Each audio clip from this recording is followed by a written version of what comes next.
Hello, this is Jammal and Baba.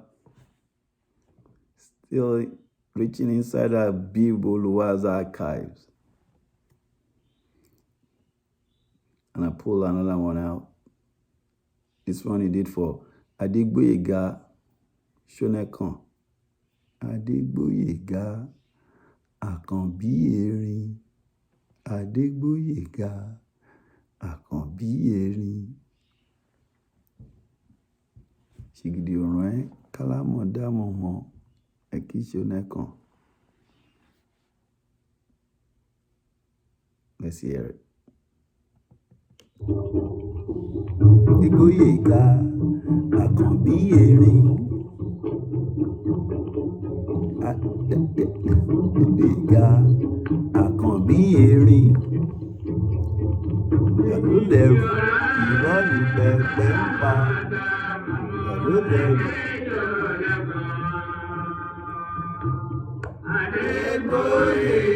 Adegboyega Gboyega a.k.a. Ṣhonẹkan.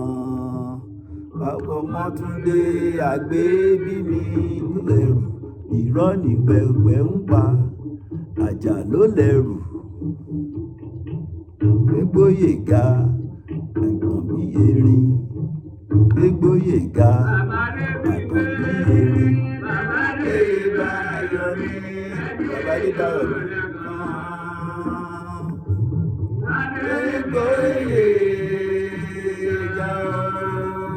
Adegboyega a.k.a. Ṣhonẹkan. Ọkọ Mọtunde Agbebi mi. Ẹni àtẹ́ tọ́lọ́run ò tẹ́, ẹni àbùkù tọ́lọ́run ò bùkù, ẹni àdèdè pèrè pé ká dọ̀wọ́ rẹ̀ délẹ̀, pípele ló tún pele. Gboyega Akanbi-erin. Alimuntu ikú ń bẹ, Alimuntu ikú ń bẹ, Alimuntu ikú, Alimuntu. Ọmọ a.k.a. Ṣhonẹkan. Gboyega Akanbi-erin. Adegboyega a.k.a. Ṣhonẹkan. Ọkọ Mọtunde Agbebi mi lẹ́rù, irọ́ ni pẹpẹ ń pa. Gboyega Akanbi-erin. Ajaa ló lẹ́rù ni pẹpẹ ń pa. Ṣhonẹkan. Adegboyega Gboyega a.k.a. Ṣhonẹkan. Ọkọ Mọtunde Agbebi mi gbẹgbẹgbẹ. Ibi tá kí lè má fọhùn, ibi tá ká bá bá sí ìrẹ́ gbọ́dọ̀ fọhùn. Ká tó fọmọ bàfọ́ṣù ó dìgbà náà ná. Adegboyega Akanbi-erin. Adegboyega. So you guys might notice the lyrics has been recycled by other Sakara artists that some of you guys grew up with, especially those of you that are not aware of Abibu Oluwa's song. So you can see where they got it from. Ṣigidi kalamọ damọ a.k.a. Ṣhonẹkan. Adegboyega a.k.a. Adegboyega a.k.a. Ṣhonẹkan. Ọkọ Mọtunde Agbebi mi.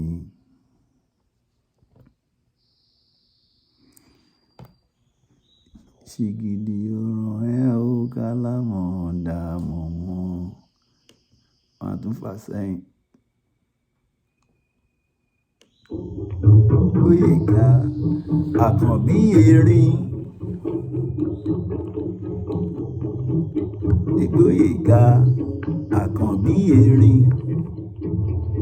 ìjà ló lẹ́rù, irọ́ ní pẹpẹ ń pa.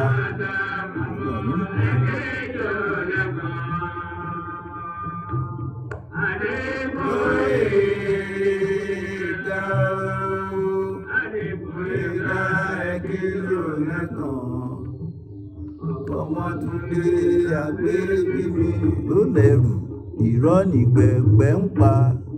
Ajaa ló lẹ́rù, Ajaa headache. Pẹpẹ shelf. Ajaa ló lẹ́rù. You only put something portable on the shelf ní kitchen àbọ̀dẹ̀dẹ̀. But real tangible big items, they go on the rafter. Ajaa ló lẹ́rù, irọ́ ní pẹpẹ ń pa.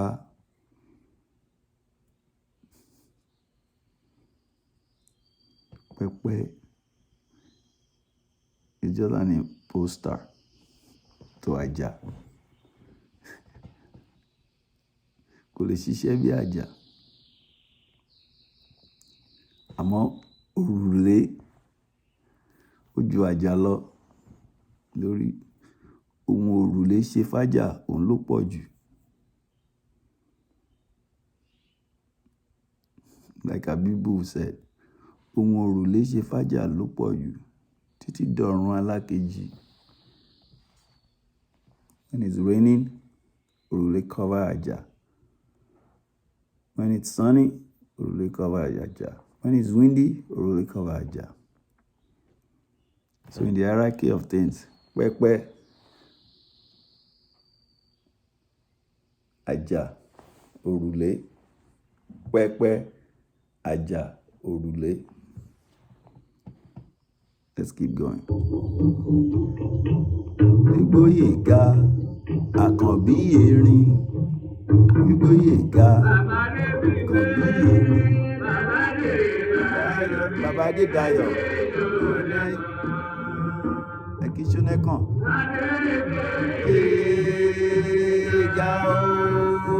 Adegboyega Ṣhonẹkan, ọkọ Mọtunde Agbebi mi. Ènìyàn tẹ́ tọ́lọ́run ò tẹ́, ẹni àbùkù tọ́lọ́run ò bùkù, ẹni petepero pé ká dọwọ́ rẹ̀ délẹ̀, pipele ló pele. Gboyega Akanbi-erin, Rahimi, ikú ń bẹ, Alimuntu ń bẹ, Alimuntu kú, damọ Ṣhonẹkan. Gboyega Akanbi-erin, Adegboyega Ṣhonẹkan, ọkọ Mọtunde Agbebi ló lẹ́rù, irọ́ ní pẹpẹ ń pa. Gboyega Akanbi-erin, Ajaa ló lẹ́rù ní pẹpẹ ń pa.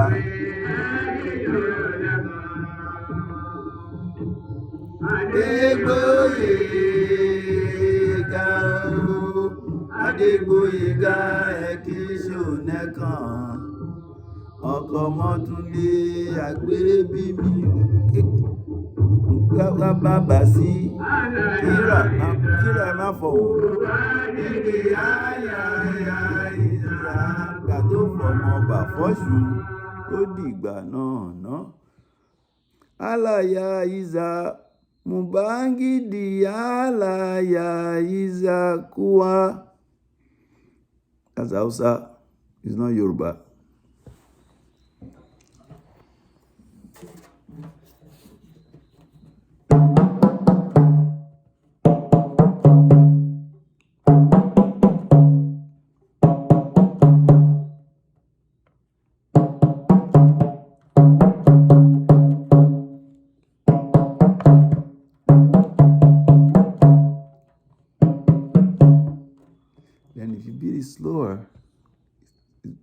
It's smoother.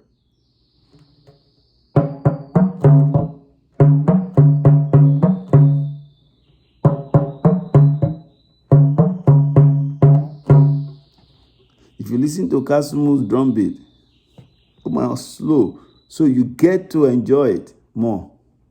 It doesn't do fast beat.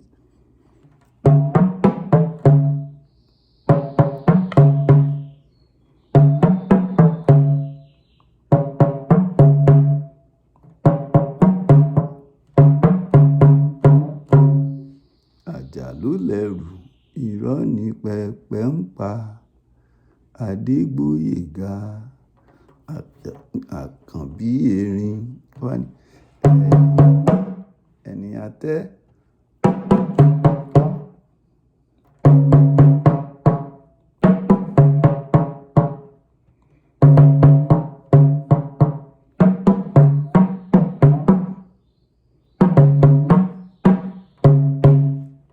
Ẹni àtẹ́ tọ́lọ́hun ò tẹ́. Ẹni àbùkù tọ́lọ́hun ò bùkù. Ẹni apètepèrò pé ká dọwọ́ rẹ̀ délẹ̀. Pípele ló tún pele.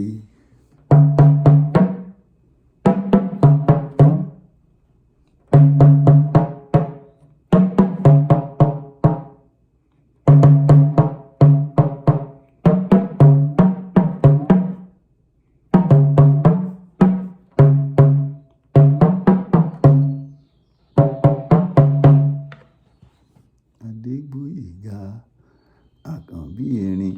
And then when the lyrics got to his friend, Adekunle lọya Rahimi tó filẹ̀ ṣ'aṣọ bora,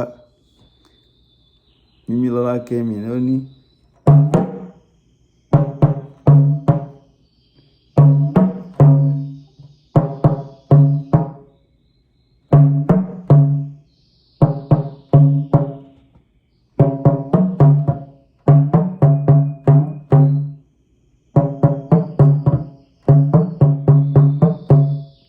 Ajaa ló lẹ́rù, irọ́ ni pẹpẹ ń pa.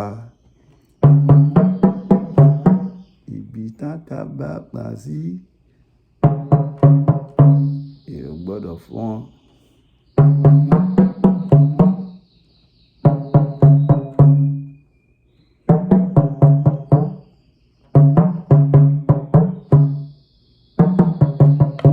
Ó dìgbà náà ká tó fọmọ bàfọ́sùn.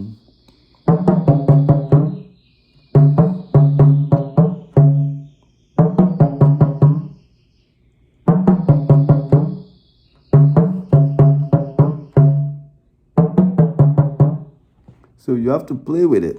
You can't let the drum intimidate you. I keep pleading, those of you that are back home, get one of these. If you're in diaspora and you go back home on a trip, pick a couple of these up for yourself. But don't beat it hard, crazily. Learn from my mistake. If you beat it hard, it will give you migraine headache. 1, 2, you have muscle cramp in your hand. 3, then it's not fun. You're not enjoying it. So relax and be gentle with it and beat from your heart. Another thing I did, I record myself when I beat it, so I could still find when I was beating 2012. And then when you look back, you laugh at yourself like, man, I sounded like that? Because I haven't developed my muscle memory then. But once you develop your muscle memory, anything, you beat it.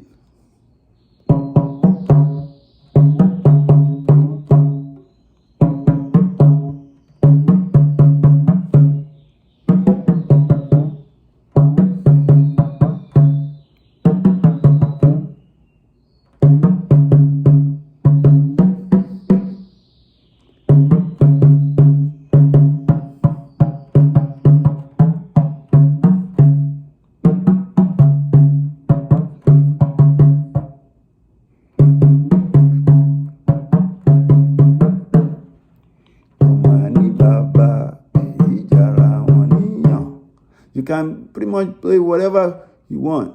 Whatever you like, or you hum about, or you sing about, try and beat it.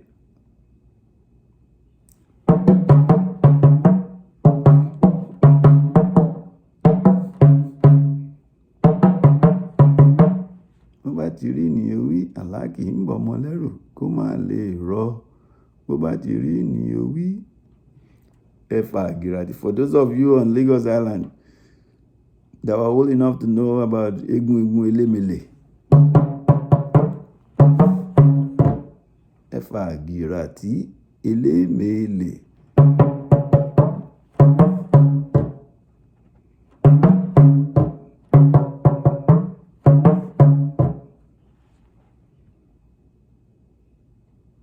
Anything you want, you could beat it. Èkó àkéte ilé ọgbọ́n, àró mi sá lẹ́gbẹ́lẹ́gbẹ́.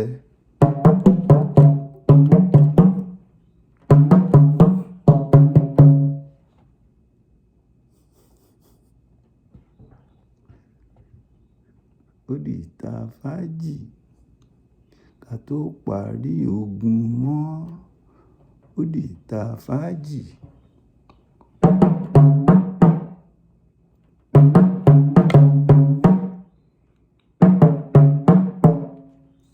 You guys remain blessed. Leave comment.